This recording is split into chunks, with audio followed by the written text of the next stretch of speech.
কুমিল্লার মানুষ মানে আড্ডা আর গান, আর সেই আড্ডা যদি হয় কুমিল্লা টাউন হল মাঠে, আর গান যদিও হয় এসএস ব্যান্ডের, তাহলে তো আর কথাই নাই। সেই স্বপ্নে তোমরা বিভোর থাকবে। আসসালামু আলাইকুম, কেমন আছেন সবাই? আজকে রওনা হলাম কুমিল্লা টাউন হল মাঠে কনসার্টে, যেখানে আসবে বাংলাদেশের অন্যতম ব্র্যান্ড এসএস ব্যান্ডের গানের সাথে আকর্ষণীয় হিসাবে রয়েছে ব্রাহ্মণবাড়িয়ার ঐতিহ্যবাহী পুতুল নাচ। আমি এবং আমার সাথে আমার ভাগিনা নিয়তকে নিয়ে একটি অটো করে রওনা হই বাজারের দিকে। অটো থেকে রাস্তার পাশে কৃষকের সোনালী ফসল সাথে ভুট্টা ক্ষেত দেখলে নিজের মধ্যে অন্যরকম একটি তৃপ্তি আসে। আমার বাড়ি থেকে বাগমারা বাজার প্রবেশ করার জন্য এটি হচ্ছে মূল সড়ক। এখানে আসার পর এটা মনে হয় বিপদে পড়ছি, এখন রাস্তা বেড়ে কোনো সিএনজি দেয় না। সিএনজি ছাড়া কিভাবে দাম, আজকে মনে হয় কোনো গাড়ি নাই।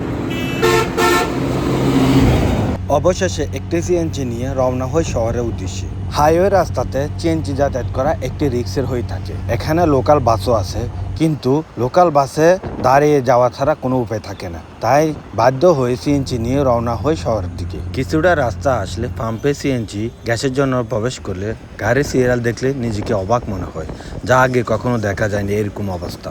এটা হলো বিজুপুর বাজার। এই বাজারের দক্ষিণ পাশে রয়েছে কুমিল্লা নোয়াখালী মহাসড়কের হাইওয়ে এবং ঢাকা চট্টগ্রাম রেল ক্রসিং। আর এগুলো হয়েছে রংপুর থেকে আগত বিদেশি কাজের লোক। আমরা এখান থেকে কাজের লোক নিয়ে থাকি।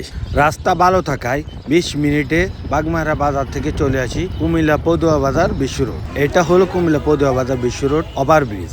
আর এইগুলো হলো কুমিল্লা নোয়াখালী মহাসড়ক। এখান থেকে আপনি গৌরীপুর, ঢাকা, ফেনী এবং চট্টগ্রাম, বাংলাদেশের যে কোনো স্থানে যাওয়া যায়। আমরা চলে এলাম কুমিল্লা শহরের সবচেয়ে প্রাণকেন্দ্র কুমিল্লা জেলার বিশ্ব রোড। এই যে ফ্লাইওভার, আমরা যেহেতু ওই সাইডে যাবো ফ্লাইওভার ব্যবহার করবো। রাস্তার ওই সাইডে যাইতে হলে ফ্লাইওভার ব্যবহার করতে হবে। ফ্লাইওভারের সিঁড়ি ধরে রাস্তার ওই পাশে যাওয়ার জন্য রওনা হই। এখানে আগে ট্রেনের যে ছাউনিটা ওইটা ছিল না।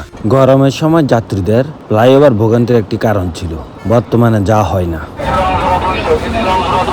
ফ্লাইওভারের তুলনা জনসাধারণ বেশি হওয়ায় এখানে সবসময় মানুষের ভিড় থাকে। আজকে শহরমুখী মানুষের ভিড় হওয়ায় পদুয়া বাজার বিশ্ব রোড সিএনজি পাওয়া কষ্ট হয়ে গেছে। এটা হলো কুমিল্লা শহরের সবচেয়ে বড় বাস স্ট্যান্ড জাঙ্গালিয়া। এখান থেকে ঢাকা এবং চট্টগ্রাম উদ্দেশ্যে প্রতি 30 মিনিট অন্তত বাস ছাড়িয়ে অবশেষে চলে এলাম কুমিল্লা কান্দির পাড়, যেখানে কুমিল্লা প্রাণকেন্দ্র বলা হয়। এইটা কুমিল্লা কান্দির পাড়। এখানে পূবালী ব্যাংক থাকায় এই চত্বরের নাম হলো পূবালী চত্বর। প্রতিটা শহরে এমন হকার থাকে যেখানে দাম কমে ভালো মানের কাপড় পাওয়া যায়। এটা কুমিল্লা টাউন হল ময়দান, যার উদ্দেশ্যে আমি রওনা হলাম। এখানে কুমিল্লা শহরের রাজনীতি এবং কনসার্ট জাতীয় যতগুলো বড় বড় অনুষ্ঠান আছে এখানে হয়ে থাকে। আর আজকের এই অনুষ্ঠানটা ছিল 2026 সালে জিপিএ প্রাপ্ত ছাত্রছাত্রীদের পুরস্কার বিতরণ অনুষ্ঠান। অনুষ্ঠানে প্রধান অতিথি হিসেবে বক্তব্য রাখেন খাদ্য, কৃষি, মৎস্য ও পানি সম্পদ মন্ত্রণালয়ের মন্ত্রী হাজী মোহাম্মদ ইয়াসিন। অনুষ্ঠানে কুমিল্লা জেলাকে বিভাগ হিসেবে দাবি করা হয়। সন্ধ্যায় শিক্ষার্থীদের হাতে পুরস্কার তুলে দেন প্রধান অতিথি সহ অন্যান্য অতিথিবৃন্দগণ।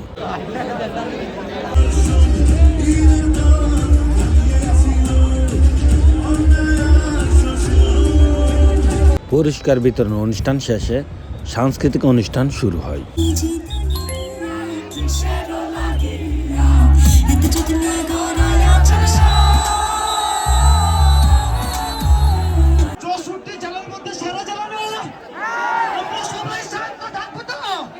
শেষের গানের মাধ্যমে রাতে 10টা বাজে কনসার্ট শেষ হয়। কনসার্ট শেষে শহরের ব্যস্ততার মাঝে রওনা হয় বাড়ির দিকে।